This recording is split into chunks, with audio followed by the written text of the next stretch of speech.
बच्चे जो अनपढ़ हैं वो माता पिता मजदूरी करते हैं, खेती किसानी करते हैं और वो सोचते हैं कि पढ़ाई में कुछ नहीं हो सकता, 18-20 साल मेहनत करनी पड़ती है, उसके बाद जॉब भी नहीं मिलती। मैं उनके लिए कुछ अपने जीवन के जो मेरे किस्से हैं और कुछ अनसुने किस्से भी होंगे आपसे साझा कर रहा हूँ। शायद मुझे लगता है कई बार जब हम अपने ही जैसे किसी व्यक्ति को देखते हैं, सुनते हैं, तो हमारे अंदर के जो भाव होते हैं जागृत होते हैं। मैंने कहीं लिखा था कि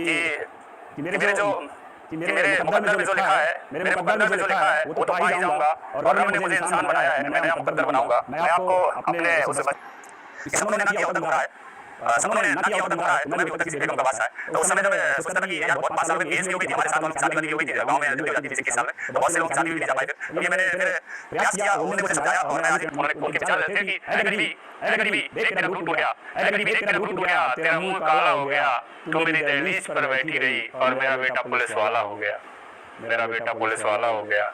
मुझे फील आता है, वो याद आता है वो दिन, तो वो बड़ा ही भावनाओं भरा लम्हा था और बड़ी खुशी थी पूरे परिवार में। और मैंने काले बादल छाए थे मुझे हराने आए थे, काले बादल छाए थे मुझे हराने आए थे, और कुछ दुश्मन कुछ खुशबू बनकर मन भटकाने आए थे।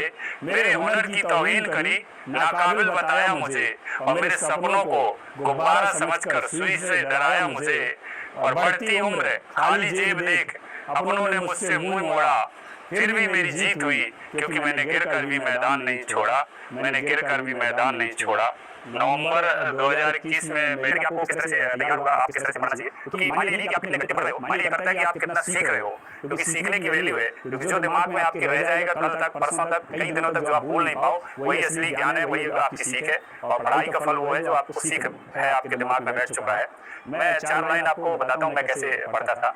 कि आंख बंद कर उसका चित्र बना लेता था, आंख बंद कर उसका चित्र बना लेता था, अंधेरे में भी उसका अंग अंग सजा लेता था। मैं भूलना चाहता था फिर भी नहीं भूल पाता था उसको, क्योंकि मन ही मन कई बार दोहरा लेता था। ये आप आत्ममनन आत्मचिंतन करें पढ़ने के बाद, और कल पूछें कि आज जो आपने पढ़ा था वो क्या भूल गए। यदि भूल गए तो आपने कुछ नहीं सीखा, यदि आपको याद है तो आपने बहुत कुछ सीखा। बस टारगेट बनाइए कि डेली नया सीखना है, और जो कल सीखा था उसे नहीं भूलना है। देखिए अपने आप बुलंदियों पर पहुंचेंगे, कामयाबी के करीब पहुंचेंगे। दोस्तों मैं आपसे बस इतना ही कहना चाहूँगा कि मेरा नाम वैसे संतोष है, लेकिन बहुत से लोग मुझे सर भी कहते हैं। मतलब आराम कोई भी बुलाता है तो सर कहता, थोड़ा फील होता है, अच्छा लगता है। आप भी चाहते हो कि जीवन में सम्मान मिले, बेहतर कुछ मिले। आज जो स्टॉक में मैंने अपनी कहानी बताई है, इस कहानी